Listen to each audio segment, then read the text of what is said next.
$200,000 gone in an instant.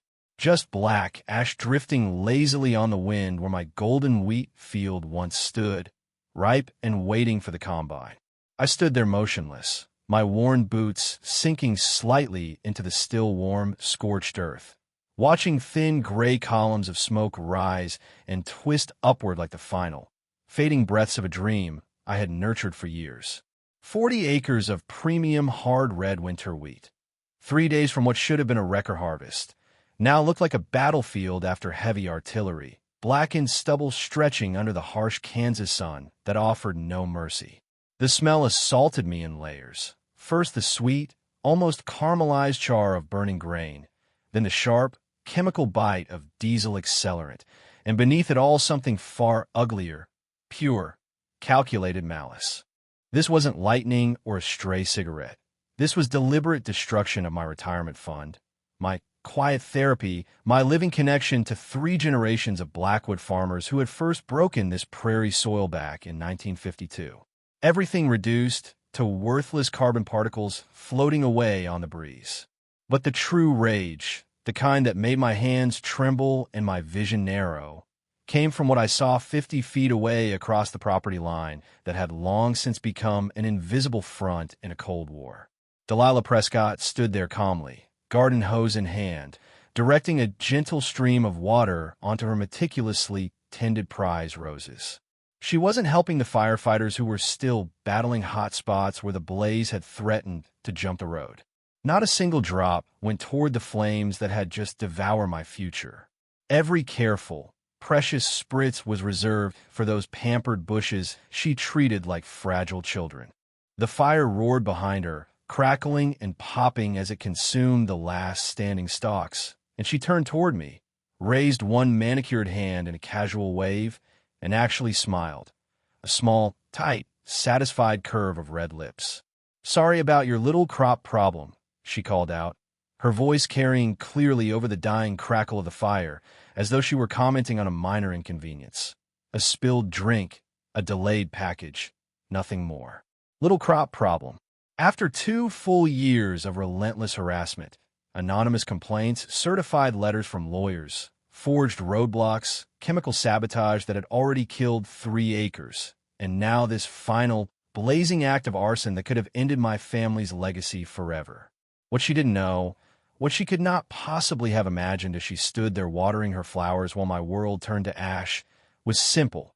I wasn't merely some stubborn, aging farmer clinging to his dirt out of sentiment. I was Judge Ezra Blackwood, the man who spent 5 days a week behind the heavy oak bench in the Millfield County Courthouse, presiding over agricultural disputes, property battles, drift damage claims, and the endless friction between century-old farms and brand-new subdivisions. Come Monday morning, this smug, rose-watering arsonist would walk through the courthouse doors and find herself seated as the defendant in my courtroom, facing charges she had no idea were already being meticulously assembled.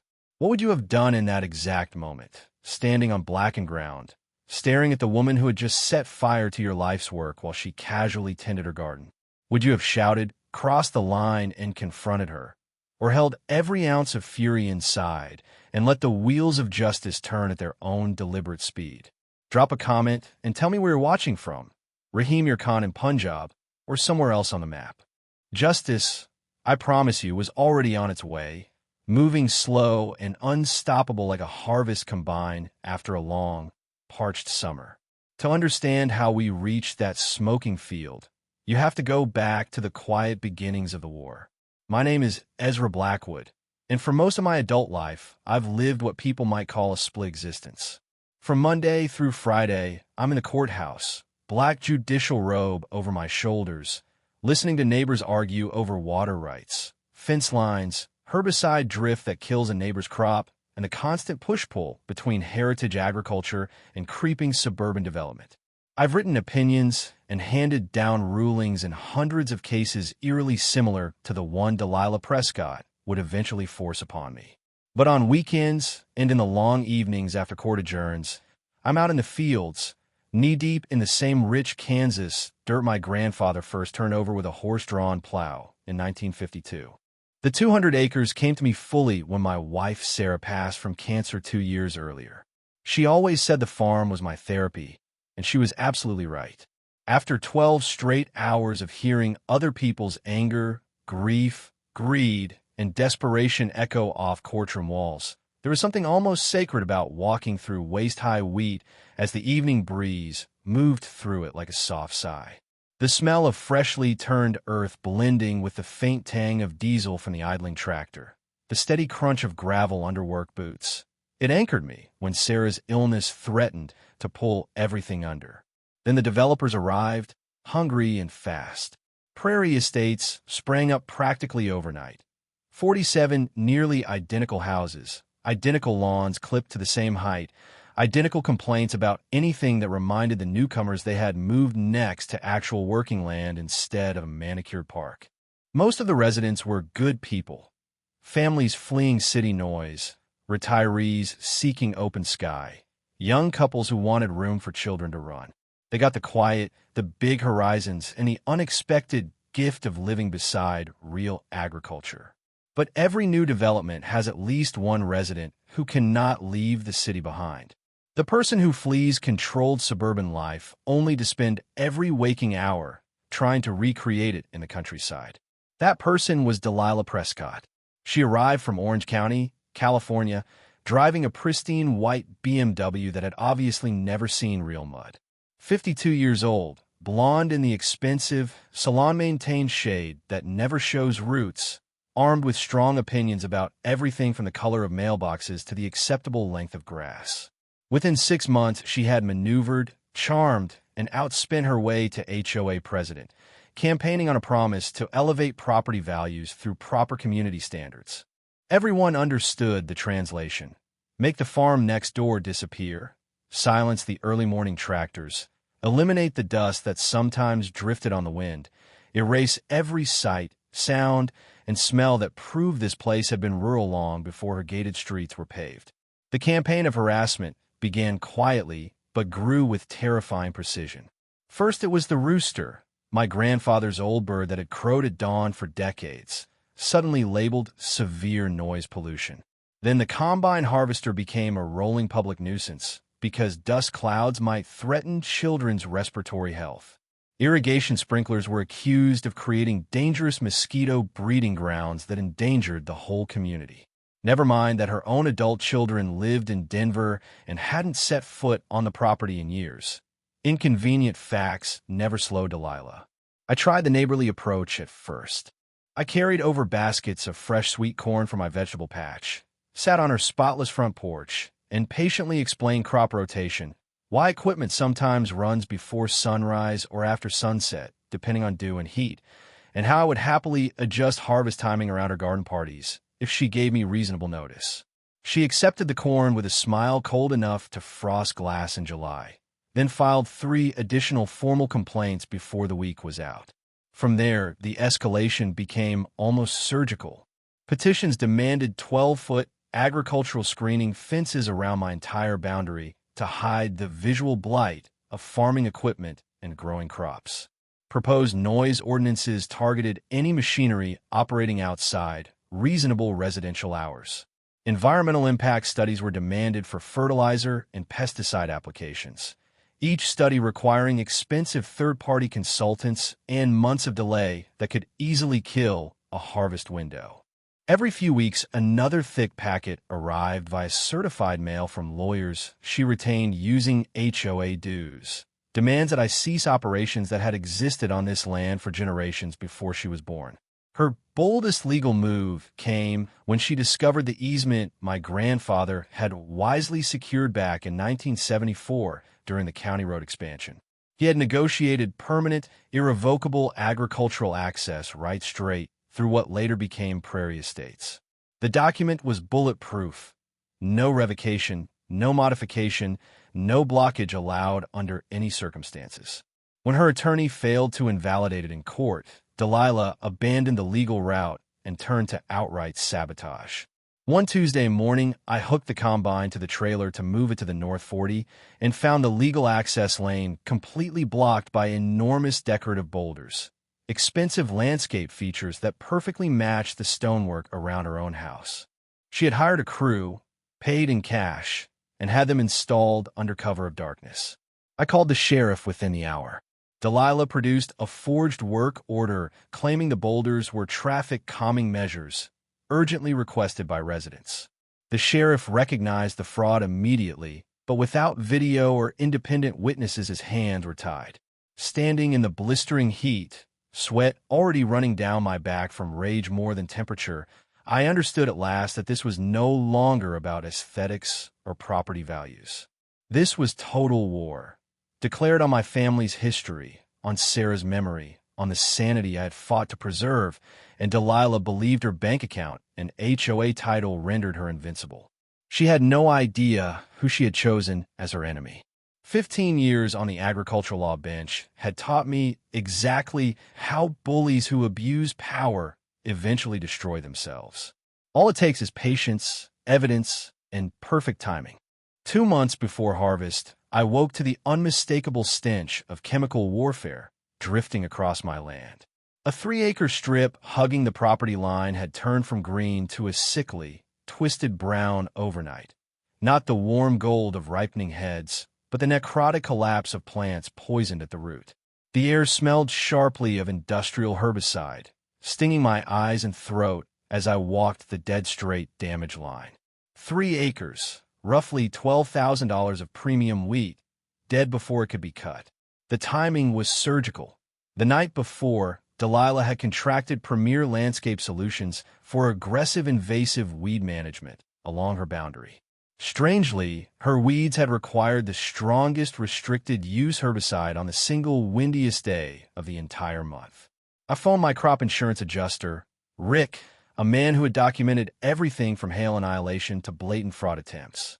Together we walked the kill zone, measuring drift vectors, photographing scorch patterns, pulling soil cores. The pattern was textbook. You could draw an arrow straight line from her sprayer booms to my ruined rows, showing precisely where the chemical plume had ridden 25-mile-per-hour gusts out of the west. This wasn't accidental, Rick said, crouching in the brittle stubble. No licensed applicator in their right mind sprays restricted material on a day with that wind, unless drift is the goal. Proving criminal intent would be the hardest part, but years of rulings had taught me the civil liability rule most people ignore. The property owner who orders the application remains financially responsible for drift damage regardless of whether the contractor was negligent or the wind unexpected. The man holding the sprayer might face license suspension, but Delilah would pay for every ruined stock if I could demonstrate she knew, or should have known, the risk. I began documenting with military discipline. Military-grade trail cameras, 4K resolution, night vision, motion-triggered, went up along the entire fence line. If she wanted to wage shadow war, I would record every move in high definition. The investment paid dividends faster than anticipated. 2 weeks later, late at night with only the hum of the refrigerator for company, I reviewed footage and felt my pulse hammer. There she stood on the night of the spraying, framed in her illuminated back doorway, like a general surveying a battlefield. The audio was startlingly clear in the still evening air. Make sure you get right up to the fence line. Those weeds are really problematic right there. The contractor's voice came hesitant. Ma'am, wind's pretty strong tonight. Might drift onto your neighbor's crop. Delilah cut him off with the impatient tone of someone accustomed to obedience. I'm sure you know what you're doing. I'm paying you to solve my weed problem, not deliver weather reports. He shrugged, adjusted the boom, and directed the spray directly in my boundary. I burned 3 encrypted copies of the clip on separate drives and locked them in my office safe, but I filed no charges. The strongest cases are built by letting the opponent keep digging their own grave while you collect every shovelful of evidence. The herbicide attack produced an unexpected ripple effect. Other prairie estates residents began approaching me quietly, almost furtively, with their own stories of petty tyranny. Delilah's enforcement zeal wasn't reserved for agriculture. Families have been fined for trampolines deemed visually disruptive.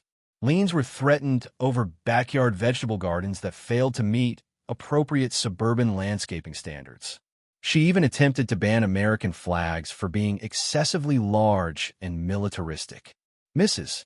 Aurora, a retired schoolteacher whose fingernails still carried permanent garden dirt after 40 years of tending flowers, showed me a stack of 17 violation notices for her butterfly garden.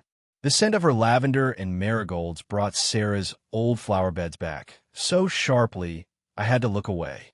Mr. Rodriguez received a $300 fine for parking his work truck in his own driveway overnight.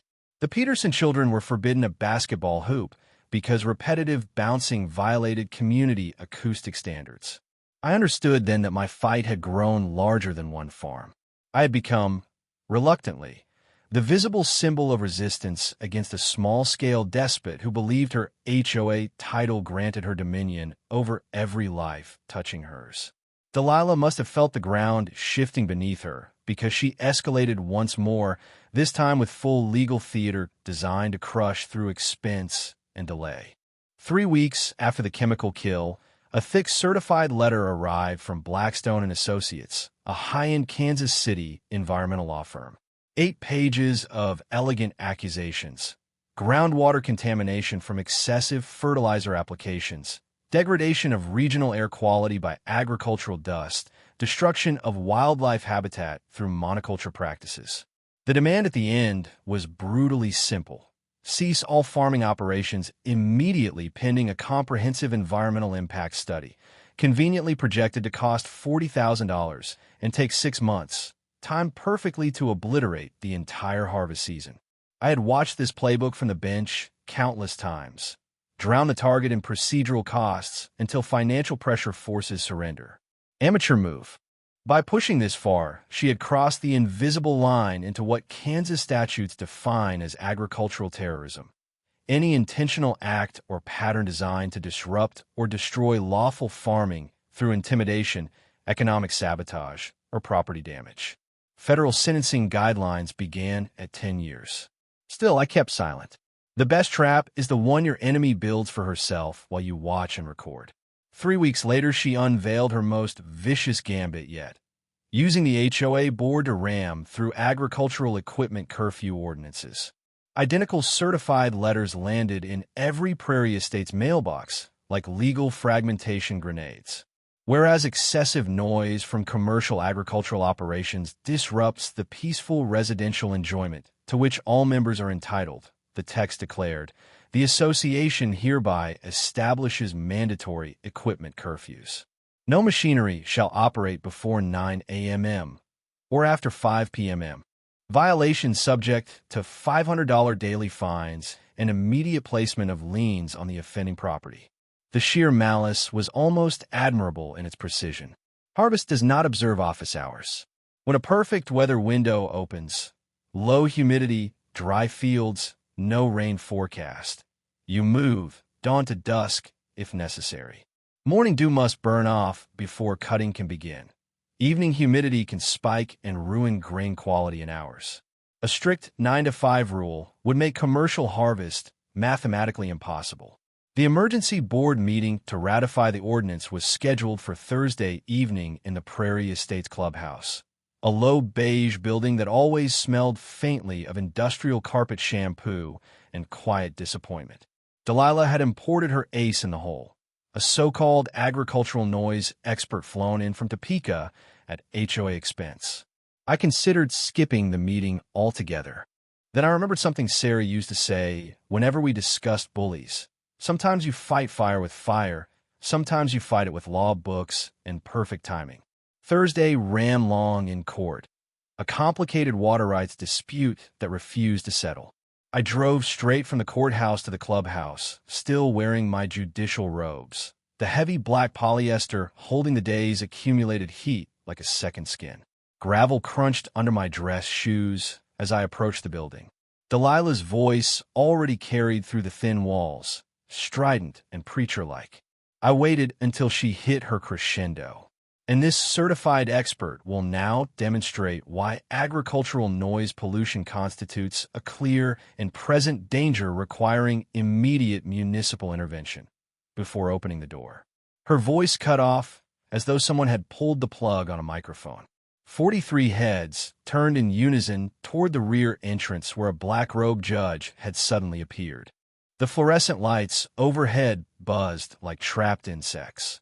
The room filled instantly with the thick silence that follows a thunderclap, undercut only by the faint smell of overbrewed coffee left too long on the warmer. "Good evening, neighbors," I said in my most pleasant courtroom tone, taking a folding chair in the very back row. "Please don't mind me. I'm simply here as a concerned property owner." Delilah's face went through a rapid sequence of colors: shock white, then flushed red, then something close to purple, before she forced a smile that looked painted on. She recovered faster than most defendants I'd seen on the stand. "Judge Blackwood, what a pleasant surprise. We were just discussing community noise standards that would benefit every resident." "I'm sure you were." I gave her the slow, patient smile I reserve for overconfident lawyers who think they've already won. "Please continue with your expert testimony." The expert, her brother-in-law Rick, a timeshare salesman from Orange County posing as an acoustics authority, stumbled through 20 minutes of fabricated statistics about decibel thresholds and acoustic trauma exposure. I took careful notes, partly to build the record, partly because watching him sweat through his inexpensive suit was more compelling than most television. When he finally sat down, I rose. The temperature in the room seemed to drop 10 degrees. "Fascinating presentation," I said, glancing at my notes. "Quick question for the witness. Are you familiar with the Kansas Right to Farm Act, specifically Statute 2 to 3201? Rick blinked rapidly. "Well, my expertise lies more in the field of acoustic science. Let me help educate the room." I pulled out my phone and read the relevant section aloud in a calm, measured voice. "Agricultural operations conducted on agricultural land shall not be deemed a nuisance if the operation has been in existence for 1 year or more and was not a nuisance when it began." I looked slowly around the room. "My family's farm has operated continuously on this land since 1952. That is 71 years of protected activity. 15 years ruling on agricultural law cases had drilled the statute into muscle memory. Every state has right to farm legislation for exactly this scenario. Newcomers purchase homes next to long-established operations, then attempt to use local ordinances and nuisance claims to shut them down. Kansas goes further, explicitly prohibiting any local rule that interferes with normal farming practices. Harvest timing is dictated by weather and crop physiology, not neighborhood association meetings." Mrs. Aurora's hand shot up like a student who finally understood the lesson. "So this proposed curfew is actually illegal. Any attempt to restrict lawful agricultural operations protected under state statute exposes the HOA to civil liability and potentially criminal charges under Kansas agricultural interference laws. Those carry significant penalties." I looked directly at Delilah. The room erupted in low murmurs and shuffling chairs. 3 families stood and walked out immediately. The Petersons publicly withdrew their earlier support for the ordinance. Mr. Rodriguez asked pointed questions about protecting his work truck from future harassment. Delilah pounded her gavel repeatedly, but the momentum had shattered. Her carefully assembled coalition collapsed faster than week-old cornbread. As I walked to my truck, gravel crunching underfoot, I caught the tail end of her frantic phone call through an open window. The agriculture angle backfired completely. "We need to get creative. Maybe something more personal." I allowed myself a small, private smile. Sometimes the most powerful defense is simply knowing the law better than the person trying to weaponize it against you. But her parting words made one thing perfectly clear. She wasn't retreating. She was only changing weapons.